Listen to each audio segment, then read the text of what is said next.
ਅਗਲੀ ਗੱਲ ਕਰੀਏ ਮੁੱਖ ਮੰਤਰੀ ਸਾਹਿਬ ਦੀ। ਕੱਲ੍ਹ ਵੀ ਆਪਾਂ ਜ਼ਿਕਰ ਕੀਤਾ ਸੀਗਾ ਸ਼ਰਮਾ ਜੀ, ਤੇ ਤੁਸੀਂ ਦੱਸਿਆ ਸੀਗਾ ਵੀ ਮੁੱਖ ਮੰਤਰੀ ਸਾਹਿਬ ਇੱਥੇ ਹੋਰ ਟੋਨ 'ਚ ਗੱਲ ਕਰਦੇ ਨੇ ਤੇ ਉੱਥੇ ਹੋਰ 'ਚ ਗੱਲ ਕਰਦੇ ਨੇ। ਬਾਹਰ ਆ ਕੇ ਕਿਹੜੀ ਗੱਲ ਕੀਤੀ ਤੁਸੀਂ ਦੱਸਿਆ ਸੀਗਾ। ਤਫ਼ਸੀਲ ਦੇ ਵਿੱਚ ਆਪਾਂ ਚਰਚਾ ਕੀਤੀ ਸੀ ਇਸ ਪੂਰੀ ਮੀਟਿੰਗ ਨੂੰ ਲੈ ਕੇ। ਹੁਣ ਉਸੇ ਮੀਟਿੰਗ ਦੇ ਵਿੱਚੋਂ ਬਾਅਦ ਦੇ ਵਿੱਚ ਸੈਂਟਰ ਦਾ ਫਰਲਾ ਆ ਜਾਂਦਾ ਵੀ ਆਹ ਚੱਕੋ 12,000 ਕਰੋੜ ਰੁਪਈਆ, ਇਹ ਤੁਹਾਨੂੰ ਦਿੱਤਾ ਹੋਇਆ ਤੇ ਕਹਿੰਦੇ ਪੰਜਾਬ ਨੂੰ ਜੋ ਦੇਣਾ ਸੀ ਦੇ ਦਿੱਤਾ, ਹੁਣ ਚਲੇ ਜਾਓ।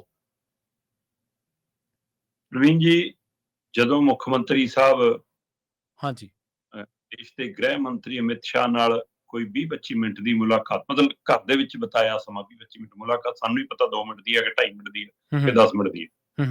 ਉਹਨਾਂ ਦੇ ਘਰ 'ਚ ਬਿਤਾਏ 20-25 ਮਿੰਟਾਂ ਤੋਂ ਬਾਅਦ ਬਾਹਰ ਆ ਕੇ ਰਾਸ਼ਟਰੀ ਮੀਡੀਆ ਨੂੰ ਸੰਬੋਧਨ ਹੁੰਦੇ ਨੇ, ਤਾਂ ਪੰਜਾਬ ਦੇ ਮੀਡੀਆ ਨੂੰ, ਪੰਜਾਬ ਦੀ ਵਿਧਾਨ ਸਭਾ ਨੂੰ, ਪੰਜਾਬ ਦੇ ਲੀਡਰਾਂ ਨੂੰ, ਆਪਣੀ ਧਿਰ ਵਾਲਿਆਂ ਨੂੰ, ਵਿਰੋਧੀ ਵਾਲਿਆਂ ਨੂੰ ਸੰਬੋਧਨ ਹੋਣ ਦੇ ਤਰੀਕੇ ਤੋਂ ਬਿਲਕੁਲ 100% ਉਲਟ ਸੀ। ਬਿਲਕੁਲ 90 ਡਿਗਰੀ ਦਾ ਕੋਣ ਬਣ ਰਿਹਾ ਸੀ ਕਿ ਵੀ ਆਹ ਕੀ ਹੈ ਜੀ, ਹੈ ਨਾ ਸ਼ਬਦ ਉਹਨਾਂ ਨੂੰ ਮਤਲਬ ਕਿ 70 'ਚ ਬਦਲ ਰਹੇ ਸੀ ਉਹਨਾਂ ਦੇ, ਨਾ ਉਹਨਾਂ ਦੀ ਜ਼ੁਬਾਨ ਉਹਨਾਂ ਦਾ ਸਾਥ ਦੇ ਰਹੀ ਸੀ, ਨਾ ਉਹਨਾਂ ਦਾ ਸਰੀਰ ਸਾਥ ਦੇ ਰਿਹਾ ਸੀ। ਪਤਾ ਨਹੀਂ ਲੱਤਾਂ ਕਿਉਂ ਡਗਮਗਾ ਰਹੀਆਂ ਸੀ, ਜ਼ੁਬਾਨ ਕਿਉਂ ਥਥਲਾ ਰਹੀ ਸੀ, ਇਹ ਸਮਝ ਤੋਂ ਪਰੇ। ਸਹੀ। ਪਰ ਉੱਥੇ ਦਮ ਭਰਨ ਲੱਗ ਪਏ ਸੀਗੇ ਕਿ ਨਹੀਂ ਜੀ, ਮੈਂ ਤਾਂ ਜੀ ਉਹਨਾਂ ਨੂੰ ਕਿਹਾ 1600 ਕਰੋੜ ਘੱਟ ਹੈ ਜੀ, ਉਹਨਾਂ ਨੇ ਕਹਿਤਾ ਜੀ ਟੋਕਨ ਮਨੀਆਂ ਹੋਰ ਦੇ ਦਿਆਂਗੇ, ਤੁਸੀਂ ਜਾ ਕੇ ਕੰਮ ਕਰੋ, ਇਹਨਾਂ ਭਰੋਸਾ ਦਵਾਇਆ ਜੀ ਮੈਨੂੰ। ਠੀਕ ਹੈ ਜੀ, ਮਰਜ਼ੀ, ਆਪਾਂ ਤਾਂ ਗੱਲੇ ਰੱਖ ਸਕਦੇ ਹਾਂ ਜੀ, ਆਪਾਂ ਤਾਂ ਦਰਵਾਜ਼ਾ ਹੀ ਖੜਕਾ ਸਕਦੇ ਜੀ, ਪ੍ਰਧਾਨ ਮੰਤਰੀ ਨਹੀਂ ਖੋਲਦੇ, ਉਹਨਾਂ ਦੀ ਮਰਜ਼ੀ ਇਹ।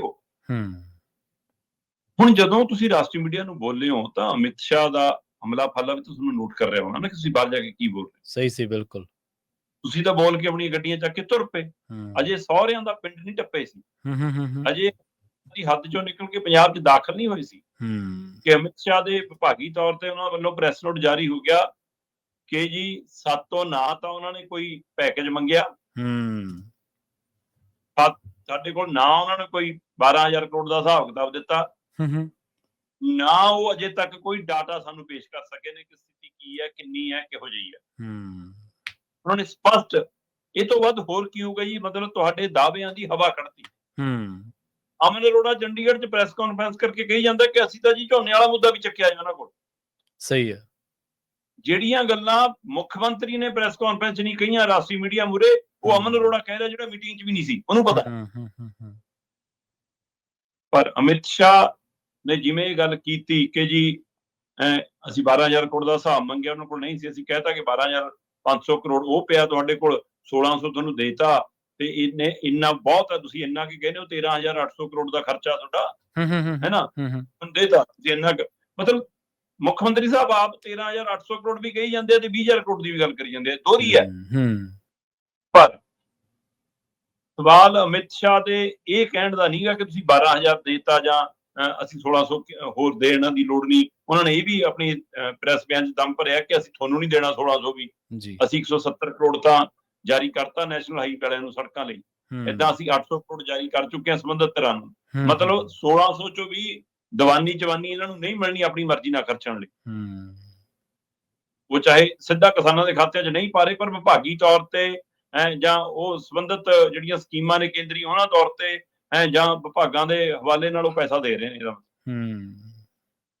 ਮੈਂ ਕਹਿੰਦਾ ਠੀਕ ਹੈ ਜੀ, ਨਿਆਣਾ ਨਲਾਇਕ ਹੈ, ਉਹਨੂੰ ਆਉਂਦਾ ਨਹੀਂ ਊੜਾ ਤੇ ਉਹ ਇਸ ਲਈ ਆਪਣੀ ਗੱਲ ਨਹੀਂ ਰੱਖਣੀ ਆਈ ਮੁੱਖ ਮੰਤਰੀ ਸਾਹਿਬ ਨੂੰ। ਸਹੀ ਹੈ। ਜੇ ਜਵਾਕ ਨਲਾਇਕ ਹੋਵੇ ਤਾਂ ਮਾਸਟਰ ਦੀ ਜ਼ਿੰਮੇਵਾਰੀ ਉਸ ਨਿਆਣੇ ਪ੍ਰਤੀ ਵੱਧ ਜਾਂਦੀ ਹੈ ਕਿ ਵੀ ਇਹਨੂੰ ਵੱਖਰਾ ਸਮਾਂ ਦੇਣਾ ਪੈਣਾ, ਇਹਨੂੰ ਵੱਧ ਟਾਈਮ ਦੇਣਾ ਪੈਣਾ, ਇਹਨੂੰ ਜੋੜ ਘਟਾ ਲਈ 2 ਵਾਰ ਸਲੇਟ ਸਾਫ਼ ਕਰਕੇ ਦੁਬਾਰਾ ਇੱਕੋ ਸਵਾਲ ਪਾਉਣਾ ਪੈਣਾ। ਜੇ ਉਹ ਕੇਸ ਮਜ਼ਬੂਤੀਆਂ ਨਹੀਂ ਰੱਖ ਪਾਏ ਤੇ ਇਹਦੇ ਵਿੱਚ ਪੰਜਾਬ ਦੇ ਲੋਕਾਂ ਦਾ ਕੀ ਕਸੂਰ ਹੈ ਜੀ? ਤੁਹਾਡੀਆਂ ਕੇਂਦਰੀ ਟੀਮਾਂ ਆਈਆਂ, ਤੁਹਾਡੇ ਮੰਤਰੀ ਆ ਰਹੇ ਨੇ, ਤੁਹਾਡੇ ਪ੍ਰਧਾਨ ਮੰਤਰੀ ਸਾਹਿਬ ਆ ਲਏ, ਉਹਦੇ ਬਾਵਜੂਦ ਵੀ ਤੁਹਾਡੇ ਕੋਲ ਵੀ ਡਾਟਾ ਨਹੀਂ ਫਿਰ। ਤੇ ਜੇ ਤੁਹਾਨੂੰ ਲੱਗਦਾ ਹੈ ਕਿ 12,000 ਕਰੋੜ ਦਾ ਮੁੱਖ ਮੰਤਰੀ ਹਿਸਾਬ ਨਹੀਂ ਦੇ ਪਾ ਰਿਹਾ, ਤੁਸੀਂ ਉਹ ਤੋਂ ਲਓ ਹਿਸਾਬ, ਤੁਹਾਡੀ ਸਰਕਾਰ ਹੈ, ਪਰ ਪੰਜਾਬ ਲਈ ਤੁਸੀਂ ਫੰਡ ਜਾਰੀ ਕਰਕੇ ਕਹੋ ਕਿ ਕੇਂਦਰ ਆਪਣੀ ਜ਼ਿੰਮੇਵਾਰੀ ਨਿਭਾ ਰਿਹਾ। ਮੈਂ ਤਾਂ ਕਹਿੰਦਾ ਰਾਜਨੀਤੀ ਉਹ ਕਰ ਲਓ। ਸਹੀ ਹੈ, ਬਿਲਕੁਲ।